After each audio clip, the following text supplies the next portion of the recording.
Terima kasih Anda masih bersama kami. Kita punya pertanyaan besar, apakah perang dagang ini akan mundur 3 bulan, mundur selamanya, atau bahkan batal? Saya ingin ke Pak Reza, kalau melihat dari gaya Trump di periode pertama ya, Trump 1.0 tadi Mbak Henry katakan, apakah ada kemungkinan bahwa memang ini bukan hanya mundur, tapi memang akhirnya batal sama sekali begitu? Karena ini hanya move saja supaya kemudian negara-negara ini mengakui bahwa yang paling dominan masih Amerika Serikat loh, bukan Tiongkok. Bagaimana Pak?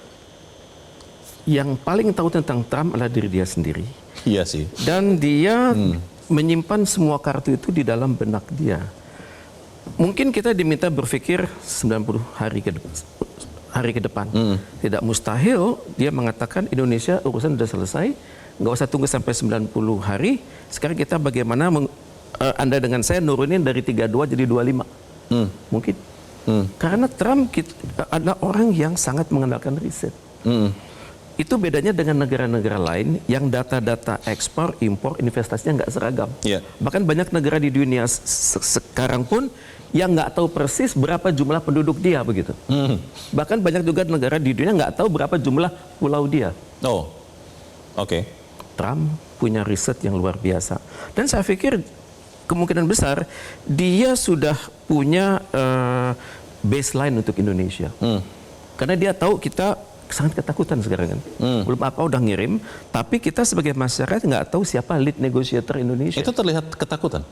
Ya kelihatannya kan. Bahwa Trump belum apa-apa kita sudah resah. Belum apa-apa kita berpikir daya saing produk kita di Amerika Serikat akan berkurang. Kemudian kita harus bagaimana membalance trade kita dengan Amerika yang dimana kita surplus sekitar 10, something billion US dollar. Kita kan kelihatannya sangat ketakutan sekarang. Bahkan kita mulai diam pada saat Trump mengatakan sektor ICT buka. Kemudian juga dia juga berkata tolong Anda jangan bicara soal halal dengan kami kan. Itu sudah dia sudah mulai menekan Indonesia.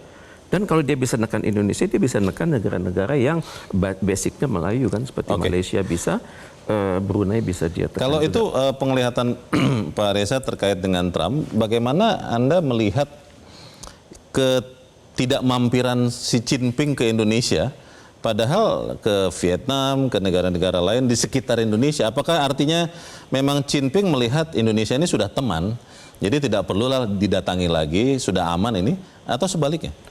Saya mencoba melihat dari data diplomatik ya. Negara pertama yang dikunjungi oleh presiden kita pada saat beliau terpilih sebelum disumpah adalah China. Kemudian juga pada saat beliau disumpah itu China lagi. Presiden Prabowo ya? Prabowo. Jadi intinya adalah tingkat kesepahaman kita dengan China itu sudah tinggi.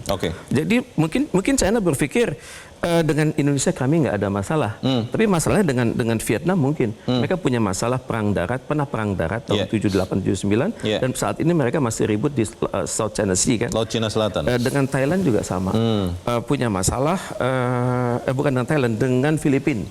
Sama. Dan dia tahu persis saat ini Filipina dan Vietnam itu sangat dekat dengan Amerika Serikat. Ini yang dia Cina akan ngetes sekuat apa komitmen kedua negara itu, Filipina dan Vietnam terhadap Amerika Serikat. Baik, Pak Ple, kalau saya dengar penjelasan Pak Reza, artinya Indonesia ini sekarang dianggap teman oleh Amerika Serikat, oleh Trump, karena bisa jadi nanti sebelum 90 hari sudah ada perlakuan berbeda untuk Indonesia. Dan Pak Reza juga melihat ketika Xi Jinping tidak hadir ke Indonesia, karena kita sudah aman juga, sudah dianggap teman. Anda melihat itu juga atau pandangan berbeda? Iya, saya mungkin melihatnya agak lain ya. Jadi buat saya dalam konteks hubungan antar negara itu hanya ada untung rugi. Jadi tidak ada yang namanya sincere relationship yang bertahan hanya seperti orang mau menikah gitu. Enggak, ini permainan dari awal. Trump itu menggunakan entry point-nya defisit.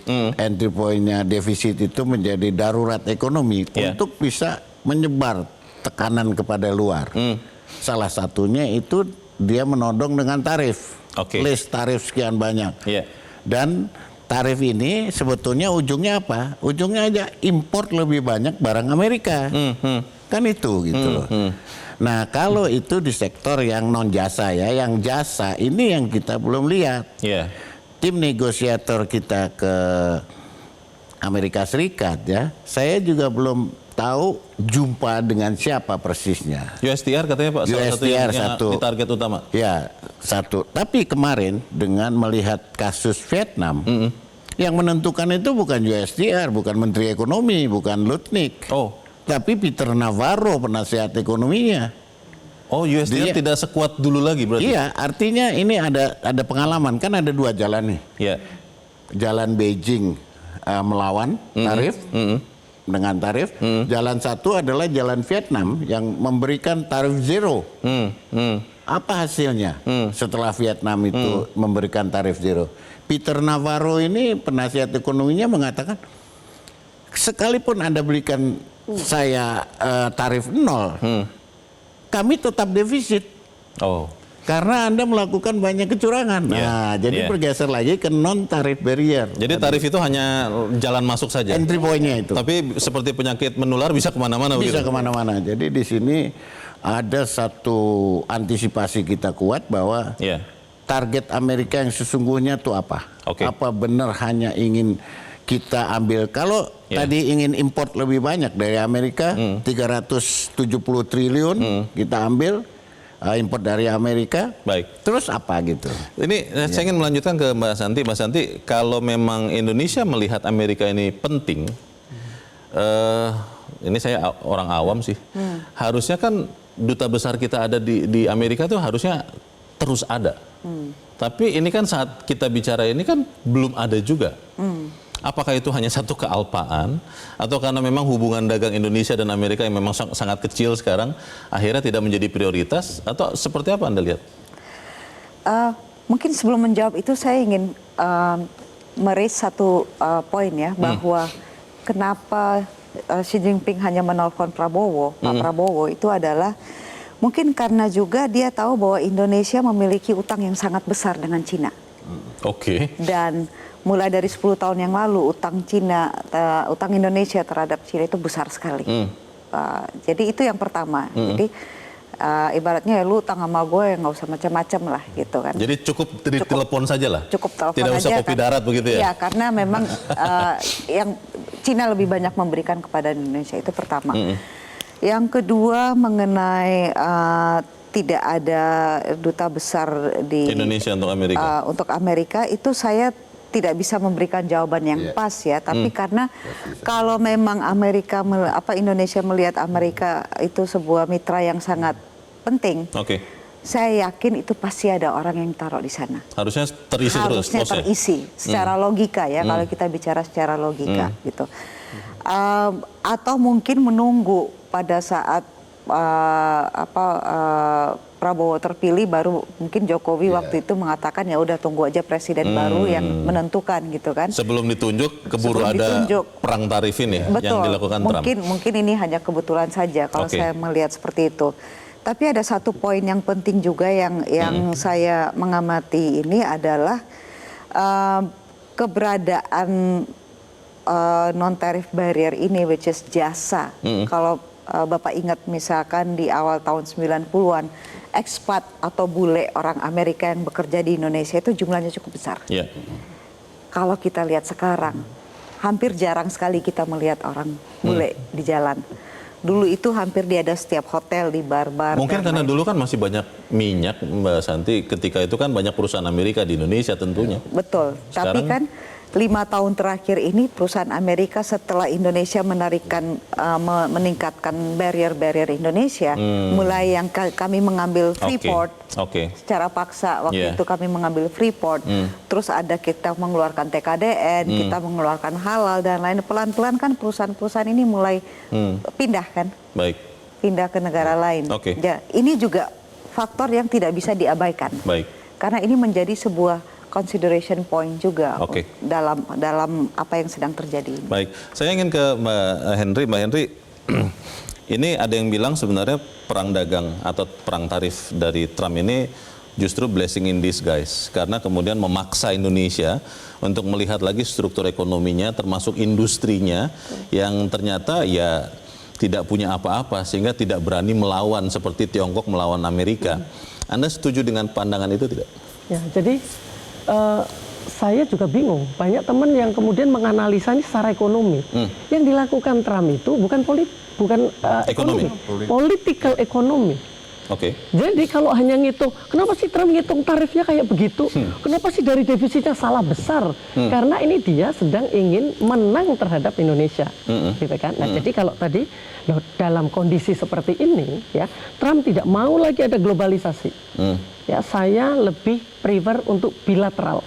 Kan Satu-satu gitu. Begitu ya? Satu-satu dong, lebih jelas yang mau diambil apa, gitu. Nah, kalau dia sudah tahu, saya setuju dengan Pak Reza, pasti sudah tahu Vietnam yang akan diambil apa, China yang akan diambil apa, Indonesia pun udah ada semuanya. Nah, sekarang dengan menghadapi seperti ini, kita tahu tadi sebenarnya kalau dari sisi perdagangan, kita impaknya itu sebenarnya tidak terlalu besar. Tapi memang ada dampak yang bisa kita lihat dari moneter, ya, yang nanti kemudian nilai tukar rupiah, kemudian juga suku bunga dan sebagainya, itu akan berdampak juga terhadap industri, terhadap masyarakat secara luas. Nah, jadi dalam kondisi seperti ini kan kita tahu, oh berarti memang struktur kita ini kita tuh nggak kuat. Jangan bilang bahwa fundamental ekonomi Indonesia kuat, tidak gitu. Nah, jadi artinya ini PR besar kalau tadi kemudian dibaca dengan jujur. Kalau begitu ada PR besar yang harus kita lakukan untuk memanfaatkan ini, gitu kan? Jadi saya tidak tahu persis kebijakannya harus seperti apa, tapi misalnya kita karena ada kepentingan nasional untuk kita masih punya orang miskin sekian, PHK sekian, jadi saya harus create job, maka untuk sektor pertanian saya harus seperti ini. Jadi untuk pertanian kita tidak bisa menegokan seperti harus itu. Tetap ada karya, harus ada begitu tarif, gitu. Karena sebenarnya kalau tim negosiator ini sangat jujur gitu ya, karena kan non tarif barrier Amerika Serikat itu ribuan yang diterapkan, bermacam-macam. Kita hanya ratusan. Nah, jadi artinya mari kita manfaatkan ini dibalik, Mas. Jadi dengan argumen-argumen, kalau kita negosiasi kan begitu kita ngomong adalah untuk kepentingan orang miskin, kepentingan nasional, keamanan dan sebagainya, kita bisa mainkan itu. Ya, nanti bapak-bapak, ibu-ibu akan bisa menjelaskan. Jadi itulah yang harus digunakan. Baik, pemirsa, ada yang mengatakan bahwa yang dilakukan Donald Trump ini seperti permainan poker. Ketika melakukan call, negara mana yang meraise call itu, atau ada yang fold. Indonesia konon katanya sedang melakukan fold. Apakah benar demikian? Tetap bersama kami, Top Ekonomi segera kembali.